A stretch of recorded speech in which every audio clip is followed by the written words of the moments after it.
गुरुदेव दत्त श्रीपाद वल्लभ दिगंबराच्या जयघोषाने आणि नर्मदे हर हरच्या निनादात सामाजिक पर्यावरण शुद्धीचा सिद्ध वेदघोष असलेल्या परमपूज्य वासुदेवानंद सरस्वती टेंबे स्वामी रचित घोरात कष्टात स्तोत्राचे सामुदायिक पठण पुणे व जिल्ह्यातील शेकडो दत्तभक्तांनी एकत्रितपणे केले। अवधूत चिंतन श्री गुरुदेव दत्तच्या नामघोषाने लक्ष्मीबाई दगडूशेठ दत्त मंदिराचा परिसर दुमदुमून गेला। त्याचवेळी दत्तचरणी हजारो भाविक मनोभावे नतमस्तक होत होते।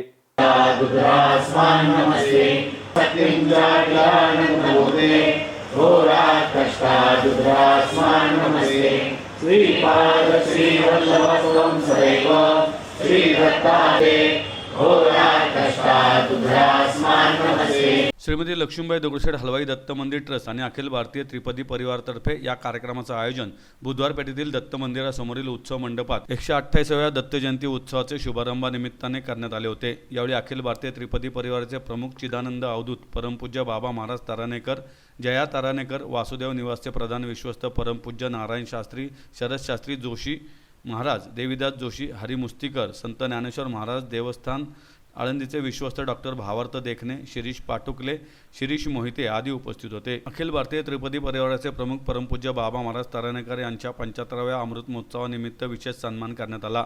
यावेळी 75 कमल पुष्पांचा हार, 75 गुलाब पुष्पांचा गुच्छ देऊन तसेच 75 भगिनींनी त्यांना औक्षण केले।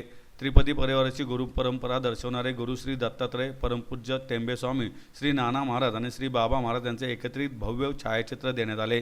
करुणा त्रिपदी आणि श्री दत्त प्रतिकारण स्तोत्र या पुस्तकांचे प्रकाशन मान्यवरांच्या हस्ते करण्यात आले। ट्रस्टचे अध्यक्ष शिवराज कदम, जहागीरदार कोषाध्यक्ष युवराज गाडवे, विश्वस्त ॲडव्होकेट प्रताप परदेशी, डॉक्टर पराग काळकर, सुनील रुकारी, राजेंद्र बलकवडे आदींनी उत्सवाचे आयोजन केले आहे। घोरात कष्टात मंत्रपठणातून लोकमंगल व्हावे अशी प्रार्थना यावेळी करण्यात आली। त्रिपदी परिवार पुणे शाखेचे तेजस व भाग्यश्री ताराणेकर, हरी मुस्तीकर, श्रीरंग लोंढे, सुभाष कुलकर्णी यांनी आयोजनात सहकार्य केले। विश्वस्त डॉक्टर पराग काळकर यांनी प्रास्ताविक केले। युवराज गाडवे यांनी आभार मानले। यावेळी सदाशिव पेठेत कचरा कोंडीमध्ये सापडलेले 10 लाख रुपये प्रामाणिकपणे परत केलेल्या स्वच्छतादूत अंजली माने यांचा ट्रस्टतर्फे सन्मान चिन्ह व महावस्त्र देऊन विशेष सन्मान करण्यात आला।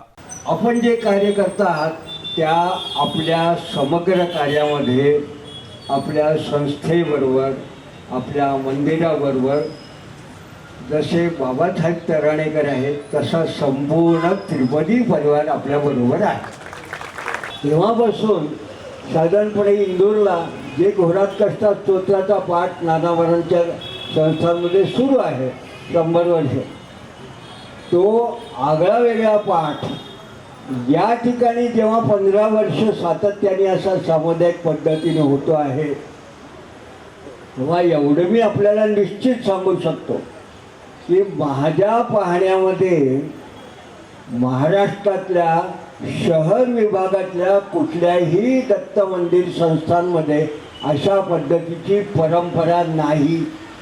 नमस्कार। श्रीमती लक्ष्मीबाई दगडूशेठ हलवाई दत्त मंदिर ट्रस्टचा हा 128वा दत्त जयंती सोहळा या ठिकाणी आज सुरुवात झालेली आहे। लोकमंगलवर्धक घोरात कष्टात स्तोत्राच्या माध्यमातून ह्या दत्त जयंती सोहळ्याची सुरुवात होण्याची गेल्या 15 वर्षाची परंपरा आज या ठिकाणी परमपूज्य बाबा महाराज ताराणेकर, सौ जयावहिनी ताराणेकर, वासुदेव आश्रमाचे प्रमुख विश्वस्त श्री शरदजी जोशी साहेब, आळंदी देवस्थानचे विश्वस्त श्री भावार्थ देखणे अशा सर्व मान्यवरांच्या उपस्थितीत आज हा सोहळा इथे संपन्न झालेला आहे। आज रविवार 23 नोव्हेंबरपासून 7 डिसेंबरपर्यंत दररोज या दत्तजयंती सोहळ्यानिमित्त भजन, कीर्तन, सांस्कृतिक कार्यक्रम, नृत्य इत्यादी कार्यक्रम होणार आहेत। तरी सर्व भाविकांना मी विनंती करतो या सर्व कार्यक्रमांचा आपण लाभ घ्यावा। त्याचप्रमाणे मुख्य सोहळा जो आहे दत्तजयंतीचा तो गुरुवार 4 डिसेंबर रोजी होणार आहे।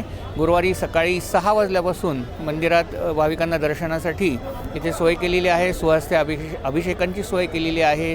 दत्तयाग इत्यादी धार्मिक कार्यक्रम पण होणार आहेत। तरी या आणि सायंकाळी 6 वाजता श्री दत्तजन्माचा मुख्य सोहळा पार पडणार आहे गुरुवारी 4 डिसेंबर 2025 रोजी।